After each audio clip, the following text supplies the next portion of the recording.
రెండు తెలుగు రాష్ట్రాల్లో ఒక విచిత్రమైన పరిస్థితి ఉంది. ఏంటంటే 2014లో రాష్ట్ర విభజన తర్వాత 2014, 2019 2 సార్లు ఎన్నికలు జరిగినప్పుడు ఆంధ్రప్రదేశ్ రాష్ట్రంలోనేమో 2014లో ఒకరు, 2019లో ఒకరు అధికారంలోకి వచ్చారు. అదే తెలంగాణ రాష్ట్రంలో వచ్చేటప్పటికి 2 పర్యాయాలు బీఆర్ఎస్ పార్టీనే అధికారంలోకి వచ్చింది. ఆ తర్వాత 2024లో జరిగిన ఎన్నికలు, ఆంధ్రప్రదేశ్లో 23లో జరిగిన తెలంగాణ ఎన్నికల్లో ప్రభుత్వాలు మారాయి. మారిన తర్వాత ఆ విచిత్రమైన పరిస్థితి ఎందుకంటున్నాను అంటే, ఒకరిని చూసి ఒకరు ఇన్స్పిరేషన్‌గా తీసుకుంటున్నారా? లేకపోతే ఒకరిని చూసి ఒకరు కాపీ కొడుతున్నారా అర్థం కావట్లేదు గానీ, ఈ విచిత్రమైన పరిస్థితిలో ఫస్ట్ పాయింట్ ఏంటంటే, 2 రాష్ట్రాల్లోనూ ఆంధ్రప్రదేశ్‌లో విపక్ష నేత ఆయన ప్రతిపక్ష నేత కాదు. ఎందుకంటే వాళ్ళకి ప్రతిపక్ష హోదా రాలేదు కాబట్టి, అక్కడ ఉన్న జగన్మోహన్ రెడ్డి గానివ్వండి, ఇక్కడ ఉన్న కేసీఆర్ గాని ఇద్దరు కూడా అసెంబ్లీకి రావట్లేదు. ఎవరికి వాళ్ళే వాళ్ళకి అనుకూలమైన లేదా వాళ్ళకి ఆహ్, అవసరమైన ఒక వర్షన్ ఇది ఇచ్చే ప్రయత్నం చేస్తున్నారు. ఇక్కడ తెలంగాణలో చూస్తేనేమో కేసీఆర్ చెప్తున్న మాట మొదటగా చెప్పిందేమో నేను వచ్చిన వెంటనే రావడము, నేను విమర్శించడము లేదా తప్పు చెప్తే దాని గురించి మాట్లాడడం బాగుండదు. కాబట్టి కొద్దిగా సమయం ఇస్తాను, ఆ తర్వాత వస్తాను అన్నారు. అది కూడా ఆల్మోస్ట్ 2 ఇయర్స్ కాబోస్తుంది. మరి ఇప్పటిదాకా అయితే అసెంబ్లీకి రాలేదు. ఆంధ్రప్రదేశ్ రాష్ట్రంలో మాకు ప్రతిపక్ష హోదా ఇవ్వకపోతే మమ్మల్ని కేవలం ఎమ్మెల్యేలుగా మీరు భావించి మమ్మల్ని ఒకవేళ ట్రీట్ చేస్తే మా నోరు నొక్కే అవకాశం ఉంటుంది. కాబట్టి ప్రతిపక్ష హోదా ఇవ్వండి, ప్రతిపక్ష నాయకుడు ఉండే అన్ని అడ్వాంటేజెస్ కానివ్వండి, లేకపోతే సభలో వాళ్ళకి ఇచ్చే టైం కానివ్వండి, ఇలాంటివన్నీ మీరు మాకు ఇస్తామంటే అప్పుడు మేము వస్తాం, లేకపోతే రామని చెప్పి అంటున్నారు. ఏదేమైనా సరే అసెంబ్లీ అన్నది కేవలం అధికార పక్షము వాళ్ళ బిల్లులు పాస్ చేసుకోవడానికో లేకపోతే వాళ్ళకి సంబంధించిన వర్షన్స్ వినిపించుకోవడానికో కాదు, అది ప్రజా సమస్యల గురించి చర్చించడానికి ఒక మంచి వేదిక. అదే చర్చ ఏ మీడియా హౌస్లోనో లేకపోతే ఏ మీడియా వేదికగానో లేదు అంటే ఒక బహిరంగ వేదికగానో మీరు చేయొచ్చు. కానీ ఆన్ రికార్డ్ మీరు అసెంబ్లీలో మాట్లాడే ప్రతి మాట కూడా ఆన్ రికార్డ్ ఉంటుంది. దశాబ్దాల పాటు అది ప్రజలకు అందుబాటులో ఉంటుంది. ఆ రోజు ఆ సమయంలో ఎవరు ఏం మాట్లాడారన్న ప్రతి ఒక్కటి కూడా అక్కడ సేవ్ అయ్యి ఉంటుంది.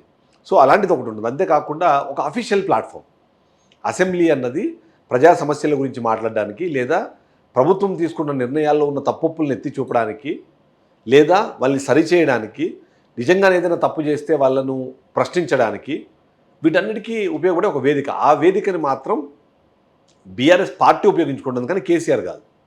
అక్కడేమో వైసీపీని ఉపయోగించుకోవట్లేదు, at the same time Jaganmohan Reddy ఉపయోగించుకోవట్లేదు. ఎందుకు? ఆంధ్రప్రదేశ్ రాష్ట్రంలో వస్తున్న సమస్య ఏంటి? 11 మంది గెలిచారు వైసీపీ నుంచి. 11 మందికి 11 మంది కూడా ఎవరు అసెంబ్లీకి వెళ్ళట్లేదు. ఇక్కడేమో కేసీఆర్ వెళ్ళట్లేదు కానీ కేటీఆర్ అలాగే హరీష్ రావు మిగిలిన నాయకులందరూ వెళ్తున్నారు. వీళ్ళు ఇక్కడ ఏదో వాళ్ళ ప్రయత్నాలు చేస్తారు. కానీ కేసీఆర్ వస్తే ఉండే ఇంపాక్ట్ అన్నదాన్ని నిజంగానే వీళ్ళు క్రియేట్ చేయగలుగుతున్నారంటే మేబీ నా ఉద్దేశం ప్రకారం నో.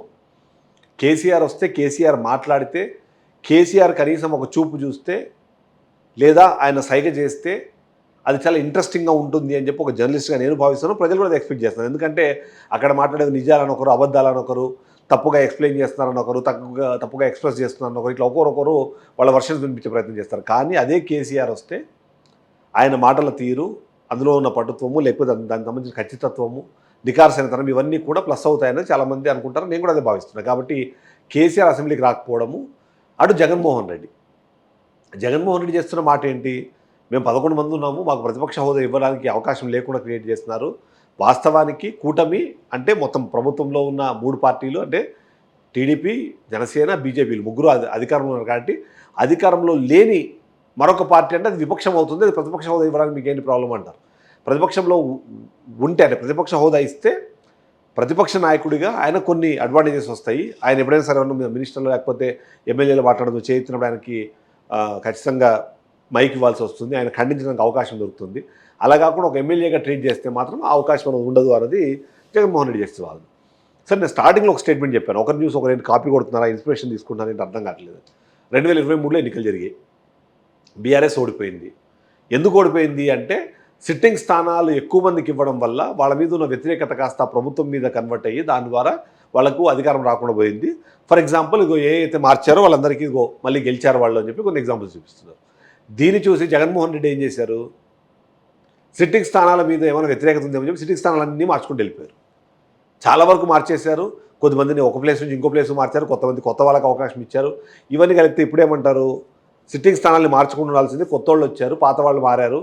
అప్పటిదాకా 5 సంవత్సరాల పాటు పనిచేసిన ఎమ్మెల్యే కావచ్చు, లేకపోతే అక్కడ ఇన్ఛార్జ్ కావచ్చు, నియోజకవర్గం ఇన్ఛార్జ్ కావచ్చు, వాళ్ళని మార్చి కొత్త వాళ్ళు వచ్చి వాళ్ళని యాక్సెప్ట్ చేసి వాళ్ళు ప్రజల్లోకి వెళ్ళి అక్కడ ఉన్న స్థానిక సమస్యలు స్థానిక వాటికి సంబంధించిన వాటిని పరిష్కరించుకునే లోపల టైం సరిపోయింది, అందుకే ఓడిపోయారని చెప్పంటారు.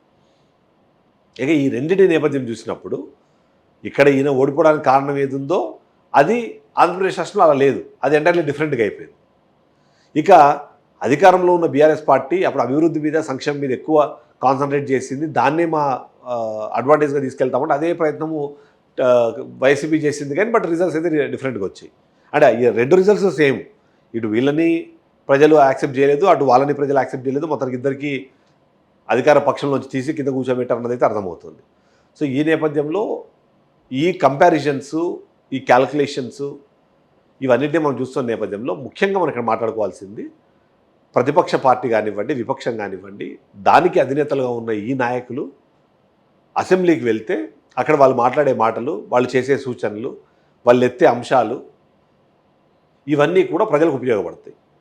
రేపొద్దున ప్రతిపక్ష నేతగా వీళ్ళు సమాధానం చెప్పలేకపోవచ్చు, కనీసం మీ నియోజకవర్గానికి సంబంధించిన ఎమ్మెల్యేగా అయినా మీరు వాళ్ళకి సమాధానం చెప్పాల్సిన అవసరం కదా, మీ నియోజకవర్గ ప్రజలకైనా మీరు సమాధానం చెప్పాలి కదా.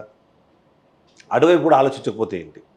ప్రభుత్వం చేస్తున్న తప్పుల్ని మీరు మీడియాలోకి వచ్చి మాట్లాడాను, ఈ మీడియాలో నేను చెప్పాల్సుకున్నంత చెప్పేస్తా అంటే, కానీ బట్ దాన్ని కౌంటర్ చేసేది ఎవరు?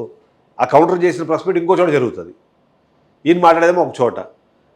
జగన్మోహన్ రెడ్డి మాట్లాడే మాటల్ని కొన్ని ఛానల్స్ మాత్రమే ప్రొజెక్ట్ చేస్తాయి, జగన్మోహన్ రెడ్డికి వ్యతిరేకంగా మాట్లాడిన మాటల్ని జగన్మోహన్ రెడ్డికి అనుకూలంగా ఉన్న ఛాన్స్ ప్రొజెక్ట్ చేయవు. సో ఆ విధంగా చూస్తే రెండు ఒక దగ్గర కలిసే అవకాశం చాలా తక్కువ ఉంటుంది. And at the same time రెండింటిని అంటే డైలాగ్ ఆన్ డైలాగ్ అన్న డిస్కషన్ ఉండదు కాబట్టి ఎవరికి వాళ్ళు వర్షం చెప్పుకుంటారు, ఎవరికి వాళ్ళు మేమే కరెక్ట్ అనుకున్న తప్ప అందు నుంచి పెద్దగా ప్రయోజనం ఉండదు. కాబట్టి అవకాశం ఉంది కాదు, అవకాశం చేసుకోనైనా సరే కారణం ఏదైనా మీరు అసెంబ్లీకి వెళ్ళి అసెంబ్లీలో మాట్లాడాలి, ఆ అసెంబ్లీ ఆన్ రికార్డ్ అవ్వాలి, తద్వారా వచ్చే మంచి అనేది ప్రజలకు ట్రాన్స్ఫర్ అవ్వాలి.